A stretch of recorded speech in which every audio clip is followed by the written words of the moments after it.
Au fur et à mesure que la technologie progresse, les smartphones deviennent de plus en plus performants et de moins en moins chers. C'est la raison pour laquelle aujourd'hui, on n'a pas besoin de dépenser beaucoup pour en trouver un de qualité. Dans cette vidéo, je vais vous présenter les 5 meilleurs smartphones bon marché que l'on peut trouver en ce moment avec des prix entre 150 et 200 euros. Comme toujours, dans la description, je laisse des liens vers tous ces produits et ceci étant dit, on va pouvoir commencer la liste. Numéro 5. Samsung Galaxy A16. Le premier smartphone dont on va parler est le modèle le moins cher que Samsung a à offrir en ce moment, et au moment de faire cette vidéo, il est possible de le trouver pour environ 140 euros. Le Galaxy A16 est en plastique et disponible en plusieurs couleurs. Il présente un design simple et élégant, très similaire à celui des autres smartphones haut de gamme de Samsung. Sa taille est plutôt grande et il pèse 200 grammes. Il est également résistant à la poussière et aux éclaboussures d'eau avec une certification IP54. L'écran du A16 est de type AMOLED avec une taille de 6,7 pouces, une résolution Full HD, un taux de rafraîchissement de 90 Hz et une luminosité maximale de 800 nits. Cet écran est très bon pour cette gamme de prix avec une bonne fluidité et un niveau de luminosité adapté à toutes les conditions. À l'intérieur du téléphone, on trouve un processeur MediaTek Helio G99 accompagné d'une carte graphique Mali G57 et d'options permettant de choisir entre 4,6 et 8 Go de RAM et entre 128 et 256 Go de stockage qui peuvent être augmentés à l'aide d'une carte microSD. Les performances du A16 sont bonnes pour une utilisation quotidienne et même pour jouer à des jeux légers, mais on ne peut pas lui demander des tâches très exigeantes. En ce qui concerne les caméras, l'arrière dispose d'un capteur principal de 50 mégapixels avec autofocus et de deux capteurs secondaires de 2 mégapixels dont l'un est ultra grand angle et l'autre macro. La caméra selfie est de 13 mégapixels et les deux enregistrent des vidéos en Full HD avec une qualité qui n'est pas mauvaise, bien que la stabilisation électronique soit absente. En photo, il donne également de bons résultats, surtout avec l'appareil photo principal et dans de bonnes conditions d'éclairage. En guise d'extra, ce téléphone dispose d'un haut-parleur unique sur la partie inférieure, d'un lecteur d'empreintes digitales sur le bouton d'alimentation et du NFC. Sa batterie a une capacité de 5000 mAh, ce qui, avec une utilisation normale, nous permet d'atteindre plus d'une journée d'autonomie sans problème. De plus, il dispose d'une charge rapide de 25 watts qui lui permet de passer de 0 à 50 en seulement une demi-heure et de 0 à 100 en moins d'une heure et demie. En conclusion, pour moi, son point fort est la fiabilité de Samsung qui garantit 6 ans de mise à jour logicielle, ce qui est assez rare dans cette gamme de prix. Numéro 4. Xiaomi Redmi Note 14. En montant d'un cran dans les prix, on découvre le dernier smartphone bon marché de la marque Redmi Note de Xiaomi que l'on peut trouver pour environ 150 euros au moment de la réalisation de cette vidéo. Le Redmi Note 14 est doté d'un châssis en aluminium, d'un dos en plastique et d'un écran en verre Gorilla Glass 5. Il est disponible en plusieurs coloris et résiste aux éclaboussures et à la poussière avec une certification IP54. Il s'agit d'un téléphone plutôt grand qui pèse 196 grammes. Son écran AMOLED de 6,67 pouces offre une résolution Full HD, un taux de rafraîchissement de 120 Hz et une excellente luminosité maximale de 1200 nits. Cet écran est l'un des meilleurs que l'on puisse trouver dans sa gamme de prix car il offre de très bonnes couleurs, une bonne luminosité et un taux de rafraîchissement élevé qui le rend très fluide. Le Note 14 est équipé d'un processeur MediaTek Helio G99 Ultra, d'un processeur graphique Mali G57 et d'options permettant de choisir entre 6 et 8 Go de RAM et entre 128 et 256 Go de stockage qui peuvent être augmentés à l'aide d'une carte microSD. Avec ces composants, le téléphone se comporte plutôt bien, aussi bien pour une utilisation quotidienne que pour des jeux peu exigeants. En ce qui concerne les appareils photo, on trouve à l'arrière un capteur principal de 108 mégapixels avec autofocus, un capteur macro et un capteur de profondeur de 2 mégapixels. La caméra selfie est de 20 mégapixels et les deux caméras sont capables d'enregistrer des vidéos en Full HD jusqu'à 60 fps dans le cas de la caméra arrière. En termes de photos, la qualité est décente pour cette gamme de prix et les vidéos sont également assez bonnes car elles disposent d'une stabilisation électronique. Comme extra, le Redmi Note 14 inclut des haut-parleurs stéréo avec son Dolby Atmos, un capteur d'empreinte digitale sous l'écran, le NFC et une prise casque. Sa batterie a une capacité de 5500 mAh, ce qui lui permet d'atteindre jusqu'à 1 jour et demi d'utilisation et il a également 33 watts de charge rapide, ce qui le charge complètement en moins d'une heure et demie. En conclusion, on peut dire que le Xiaomi Redmi Note 14 est le smartphone bon marché par excellence. Il a un bon écran, de bonnes performances, des haut-parleurs stéréo et une bonne autonomie avec une charge rapide. Numéro 3. Xiaomi Poco M6 Pro.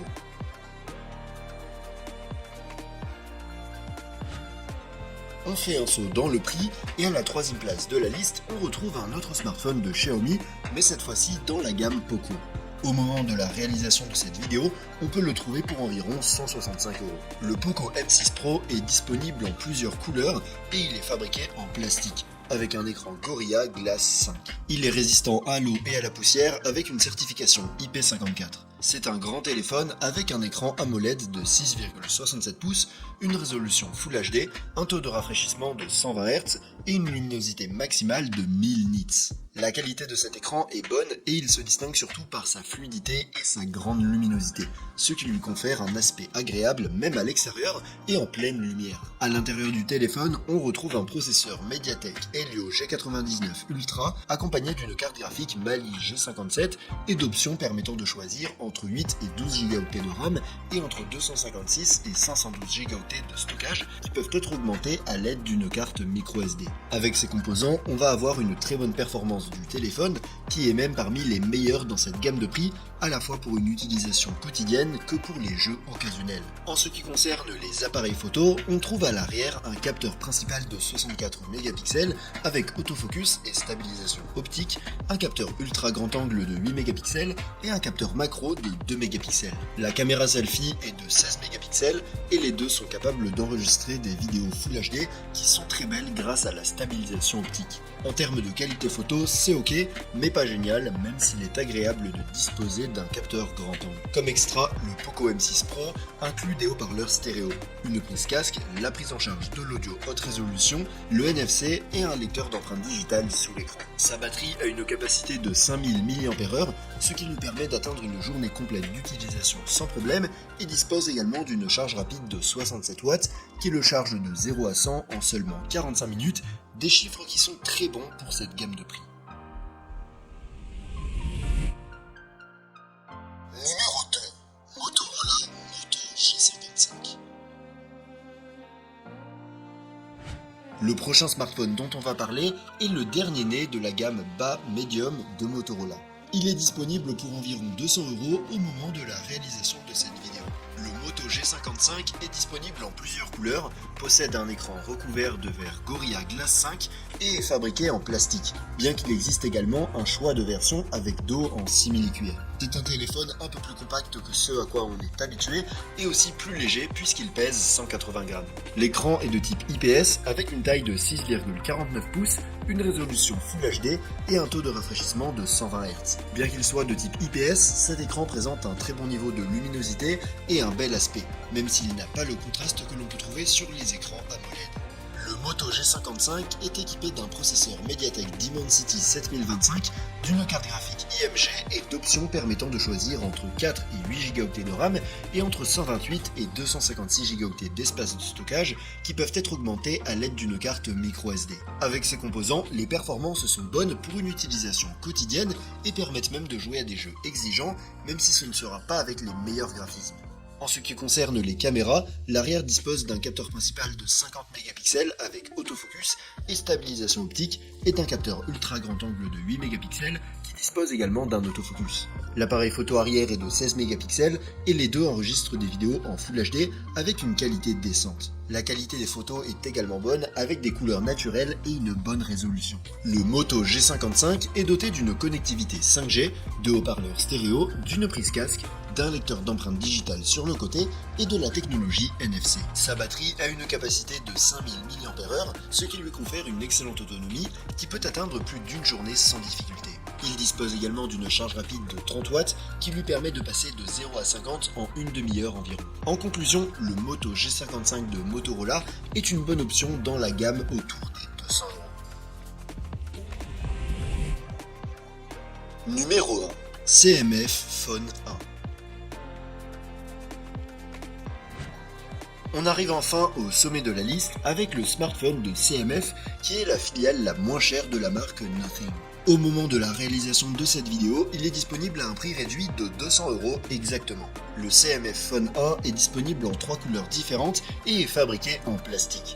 Il s'agit d'un smartphone au design unique qui a la particularité de pouvoir être équipé d'accessoires modulaires tels qu'un porte-carte, une sangle ou un pied qui peuvent être fixés directement sur le corps. Le dos est également facilement remplaçable et le téléphone est résistant aux éclaboussures et à la poussière. Il est plutôt grand et pèse environ 200 grammes.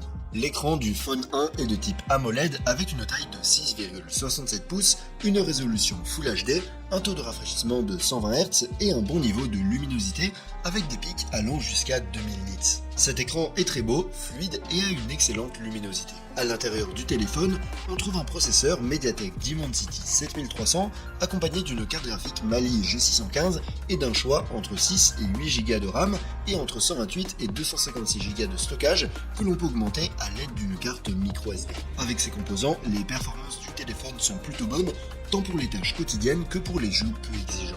En ce qui concerne les caméras, on trouve à l'arrière un capteur principal de 50 mégapixels avec autofocus et un capteur de profondeur de 2 mégapixels, tandis que la caméra frontale est de 16 mégapixels. Le Phone 1 peut enregistrer des vidéos en 4K grâce à la caméra arrière avec une très bonne qualité et sa qualité photo est également très bonne, l'une des meilleures que l'on puisse trouver dans cette gamme de prix. Parmi les extras, on trouve un haut-parleur unique vers le bas du téléphone, la connectivité 5G et un lecteur d'empreintes digitales sous l'écran. Par contre, le NFC est absent. Sa batterie a une capacité de 5000 mAh, ce qui nous permet d'atteindre plus d'une journée d'utilisation avec facilité. Il dispose également d'une charge rapide de 33 watts qui permet de le recharger de 0 à 100 en moins d'une heure et demie.